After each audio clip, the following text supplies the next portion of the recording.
தீபம் இயற்கை டிவி உறவுகளுக்கு வணக்கத்தை தெரிவித்துக் கொள்கிறோம். நாம் இந்த வீடியோவில் தமிழர்களின் கலாச்சாரம், பண்பாடு, தமிழர்களின் வீரம் அத்தனையும் பறைசாற்றும் விதமாக 1039 ஆண்டுகளுக்கு முன்பு பிறந்த ராஜராஜ சோழனின் சதய விழாவை நாம் காண இருக்கிறோம். ராசராச சோழனின் வரலாற்றை ஆதாரங்களுடன் தமிழ் பேராசிரியர் சதீஷ்குமார் அவர்கள் சொற்பொழிவை தொடர்கிறார். ஏற்கனவே தேர்ந்தெடுக்கப்பட்ட அவர் சரியாக கணக்கை காட்டவில்லை என்றால் மீண்டும் அவரை தேர்ந்தெடுக்க கூடாது. அவரை மட்டுமா? அடுத்து வருகின்ற பட்டியல்தான் நம்மை நிலைகுலைய செய்கிறது.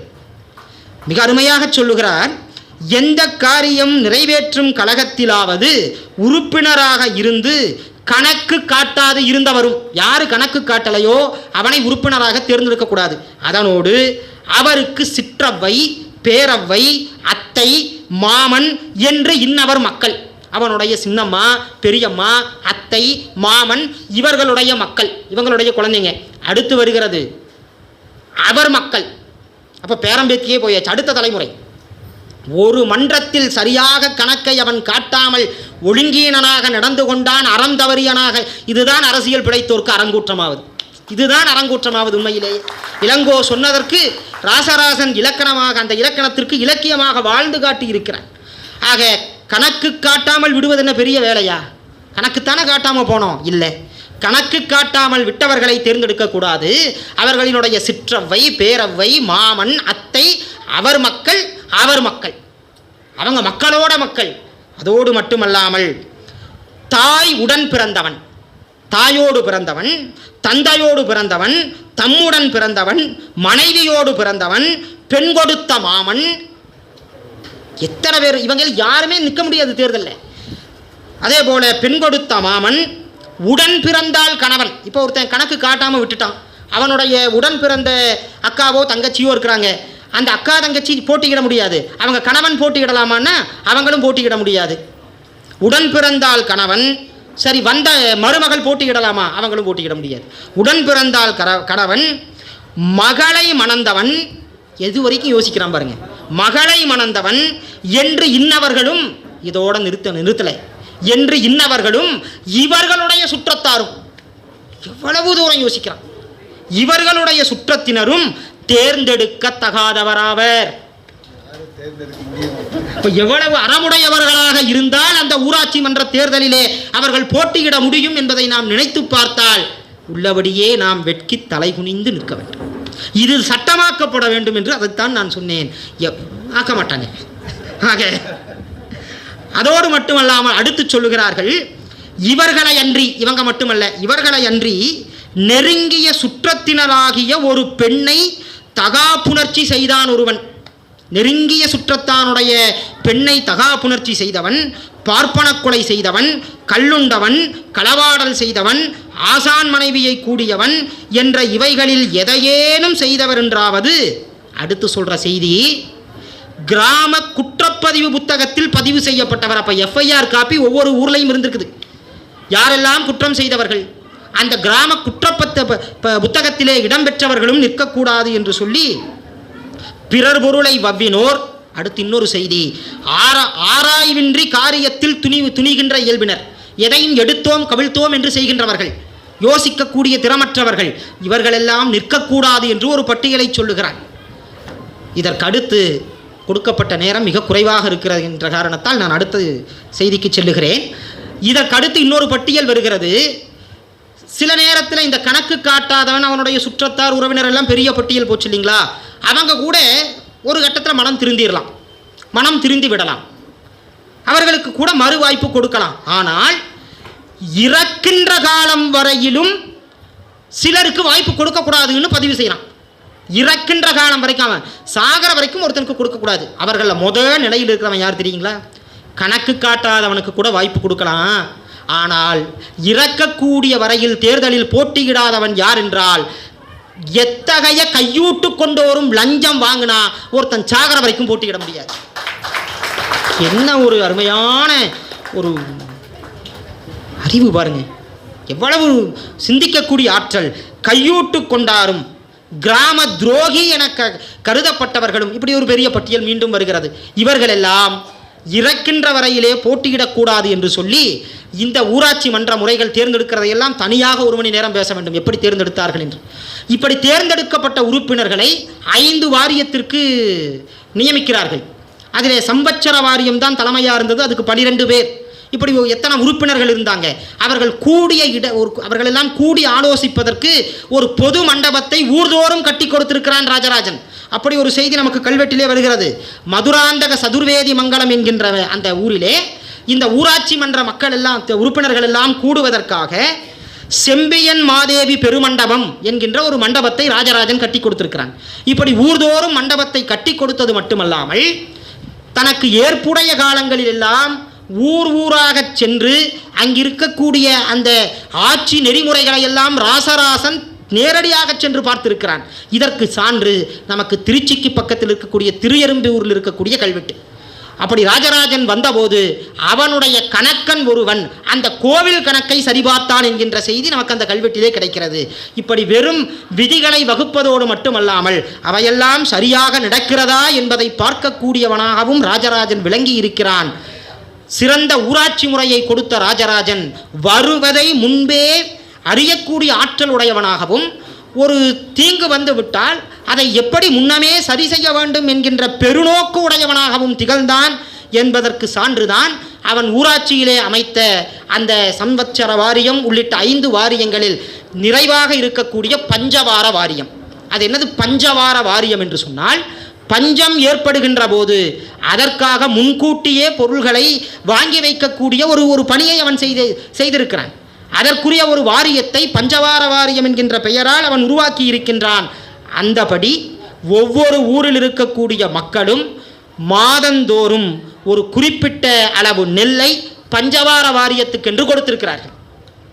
அப்படி கொடுப்பதற்காக பஞ்சவார மரக்கால் என்ற அளவுடைய ஒரு மரக்காலை அன்றைக்கு வைத்திருக்கின்றார்கள். அந்த பஞ்சவார மரக்காலால் ஒவ்வொருவருமே அந்த மரக்கால் அளவுக்கு நெல்லை தங்கள் பங்காக கொடுத்து அந்த பஞ்சவார வாரியத்தை சார்ந்த உறுப்பினர்கள் அதை கொண்டு போய் தஞ்சையில் இருந்த பண்டாரத்திலே அதை சேமித்து வைத்தார்கள் என்கின்ற செய்தியை நமக்கு திருவலஞ்சுழி கல்வெட்டு, ராஜராஜனுடைய ஆண்டிலே 1006வது ஆண்டு கல்வெட்டு, திருவலஞ்சுழி கல்வெட்டு நமக்கு அந்த பஞ்சவார வாரியத்தை அமைத்த செய்தியையும், அதிலே மாதந்தோறும் பஞ்சவாரமாக அந்த நெல்லானது வாங்கப்பட்ட செய்தியையும், இத்தேவதானம் இன்னம்பர் நாட்டு தத்தங்குடியும் ஒதியங்குடியும் பாலகல துவப்பேறு நிலம் மூவேலி இது பஞ்சவாரம் அளக்கும் நெல்லு 10 பொன் 5 முக்காலே 3 மஞ்சாடியும் 2 மாவும் இறை நீக்கி என்று திருவலஞ்சுழி கல்வெட்டு குறிப்பிடுகிறது. அப்படி பஞ்சவார வாரியத்தில் அளக்கக்கூடிய நெல்லுக்கு வரியை ரத்து செய்திருக்கிறான் மாமன்னன் ராசராசன் என்பதையும் நாம் இங்கே பார்க்கின்றோம். அடுத்து ராசராசன் செய்த ஒரு பெரிய பணி என்ன என்று எடுத்துக்கொண்டால், ராசராசனுடைய காலத்தில் சோழ மண்டலம் பறந்து விரிந்து கிடந்தது. இந்த நல்லாட்சி மிகச் சிறப்பாக நடைபெற வேண்டும் என்று சொன்னால் அதற்கு வருவாய் வேண்டும். உழுபொருளும் உள்குபொருளும் என்று சொல்லி நம்முடைய வள்ளுவர் சொல்லுவது போல வருகின்ற வரி வருவாயெல்லாம் முறையாக வந்தால்தான் முறையான அறச்செயல்களையெல்லாம் செய்ய முடியும்.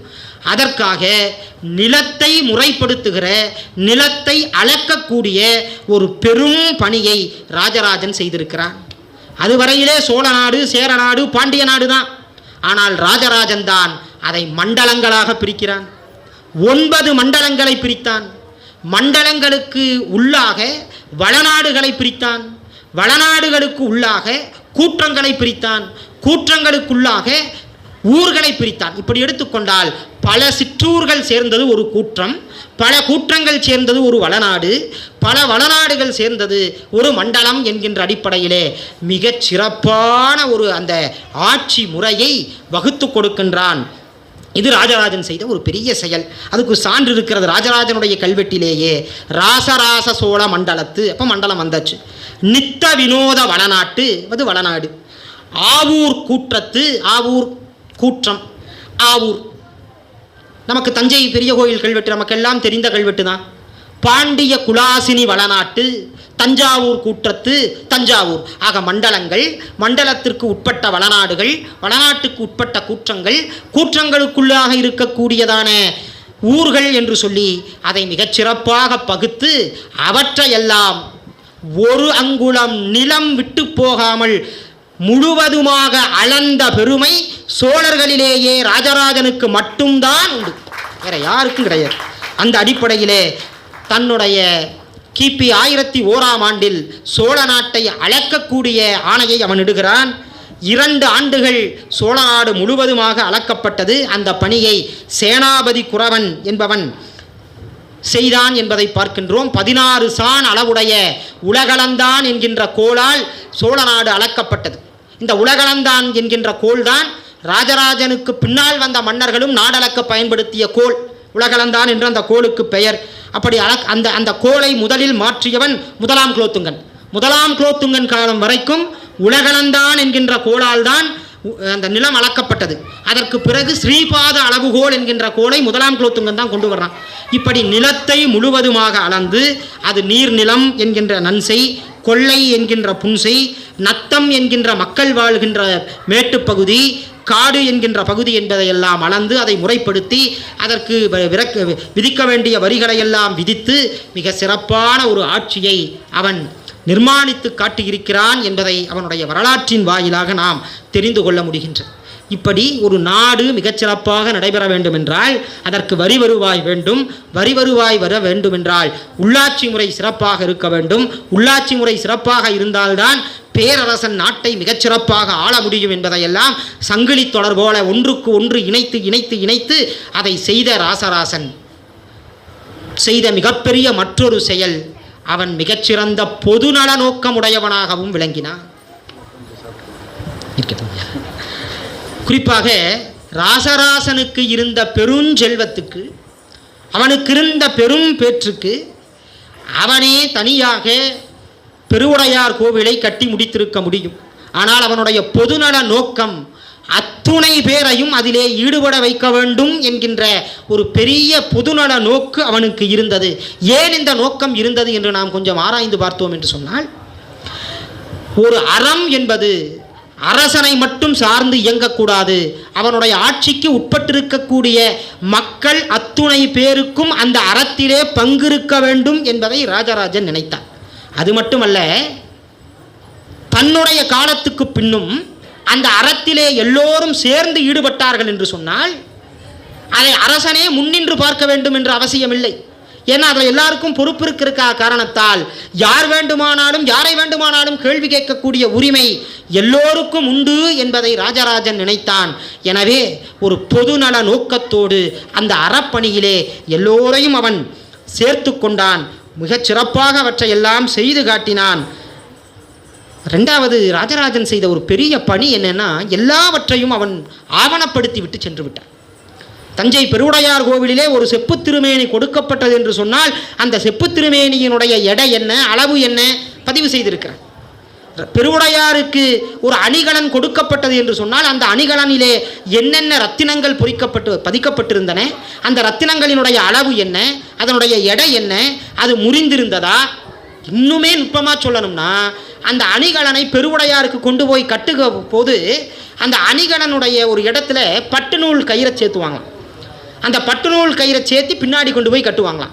அந்த பட்டு நூல் கயிறினுடைய அளவு என்ன என்பதையெல்லாம் பதிவு செய்திருக்கிறார்கள். எவ்வளவு நுட்பம் பாருங்க. இந்த அற்புதமான சொற்பொழிவை, கலாச்சாரத்தை, பண்பாட்டை தொடர்ந்து கேளுங்கள், ஷேர் பண்ணுங்கள், சப்ஸ்கிரைப் பண்ணுங்கள், லைக் பண்ணுங்கள். நன்றி, வணக்கம்.